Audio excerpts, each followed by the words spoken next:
embarrassing. That is embarrassing.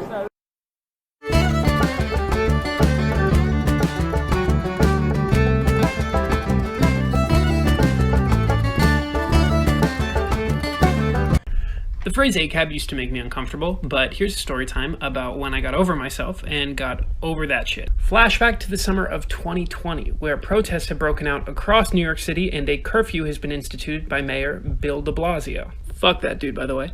And I was out there pretty much every single day watching as the NYPD would surround peaceful protesters, kettle them in, fire tear gas at people who were on their knees with their hands up. And despite a decreasing crime rate in New York City, I saw media outlets all over the country tell me my city was burning. But I also knew a business owner whose establishment was looted.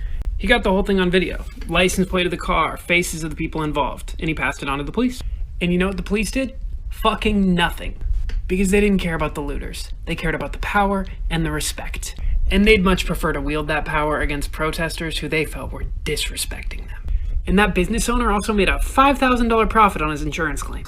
Beloved hero and pride of the human species, Hank Green, discussed vaccine misinformation in his recent Vlogbrothers video posted to YouTube, and he contemplated his reactions to seeing people who spread vaccine and pandemic misinformation and disinformation. In so doing, he touched on something that I've spent a lot of time thinking about, particularly this. So sometimes I am tempted, instead of arguing, to mock. But that's even worse. That's just falling into my worst instincts. All it does is make that division deeper and wider, and it makes it awful hard for people to come back over. You might be thinking to yourself, but Gerard, why would this catch your eye? You've never used your platform to mock anti-vaxxers.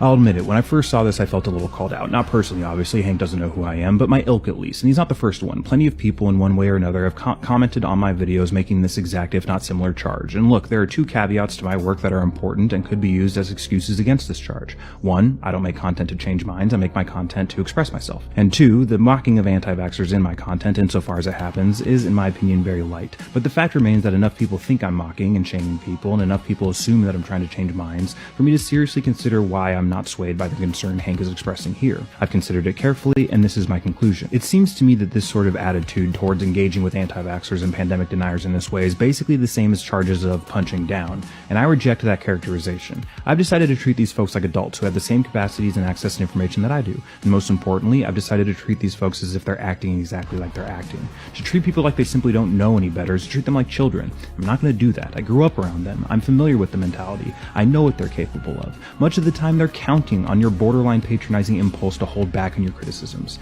I choose to be honest about how I feel about them and this situation because, and I think this is the most important part here, seeing all of this misinformation and disinformation and gaslighting and sea lying and kiting people around these nonsense conspiracy theories and willful ignorance is legitimately crazy making at times. And I think it's entirely defensible to put some content out there that says to the folks who have kept themselves rooted in reality, you're not crazy. Science is real. The people out there working like hell to develop medicine and save lives deserve your effort and respect, and you're not crazy to give it to them. You're doing the right thing. The anti-vaxxers and the folks afraid to get the vaccine are choosing their whims and fear over the preponderance of the evidence, over the hard work of good people, and most importantly, over their responsibility to their community. I lose no sleep if my content offends that choice. There are neighbors and they're people, so they deserve empathy, and I give it to them in plenty of my work. However, the rest of us are entitled to some empathy as well. I wanna be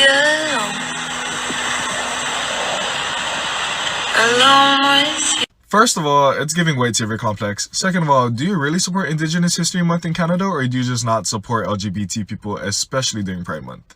Because I can almost guarantee you that there is LGBT people within every history and culture of Indigenous peoples, not just in Canada, but all around the world.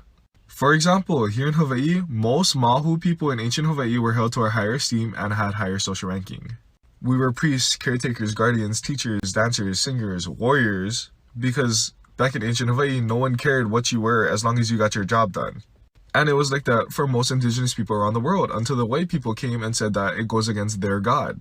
LGBT history and Indigenous history in Canada and everywhere else are intertwined. Racism is wrong. All of it. Racism, bad. Dude, oh my god. By what fucking metric? How we feeling out there tonight? Yeah, I am not feeling good. If I'm being honest with myself, anytime I have the thought that I would like to not be alive, it's really that I would like to not work. So it's interesting to consider how Republicans and conservatives are like getting mad at people who are wearing masks despite mask mandates being lifted. And honestly, it really just reflects on the fact that they never understood why we wore masks in the first place. We didn't wear masks because the government told us to. We wore masks out of the common decency and respect and care for the health and safety of other people. And I guess that concept is just foreign to them.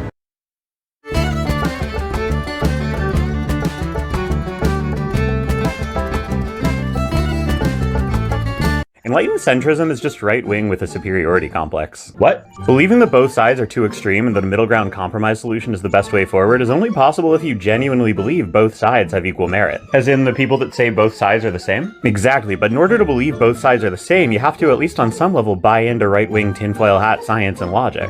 Which means you're buying into right-wing propaganda. And likely getting much of your news from Facebook posts and comment sections, just like right-wing populist cronies want you to.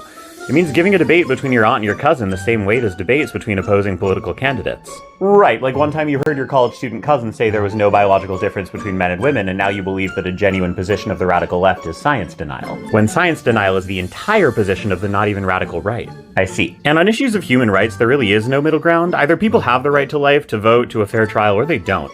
Any compromise means they don't, which is not a compromise, it's picking one side over the other, and it's almost always the right. So enlightened centrism isn't really its own thing. Not at all.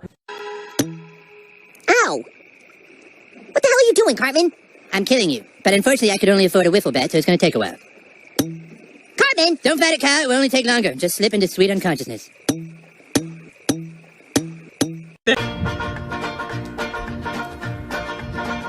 Oh, way down south in the land of traders, rattlesnakes and alligators. Right away, come away, right away, come away. When the color of your skin is seen as a weapon, you'll never be seen as unarmed. I never think. Dang, that's crazy.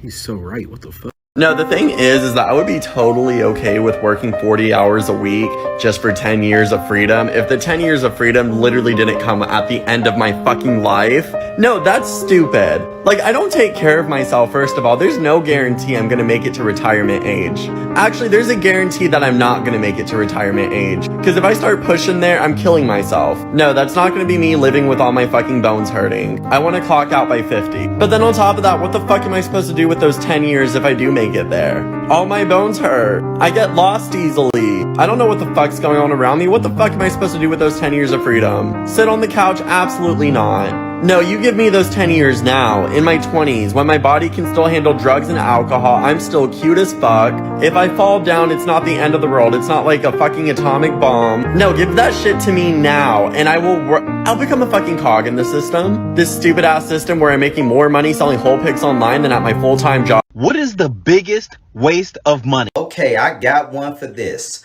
I was just released from prison. I did 21 years, 2 months, and 11 days total. But I didn't get released like from prison to be free. I had to do a year house arrest after all that time. And they charged me $15 a day when I got released from prison to do house arrest. Now, mind you, I just done 2 decades in prison and didn't even have a job, had nothing in order with my life. And the charges started immediately when I got home. $15 fucking a day to do house arrest.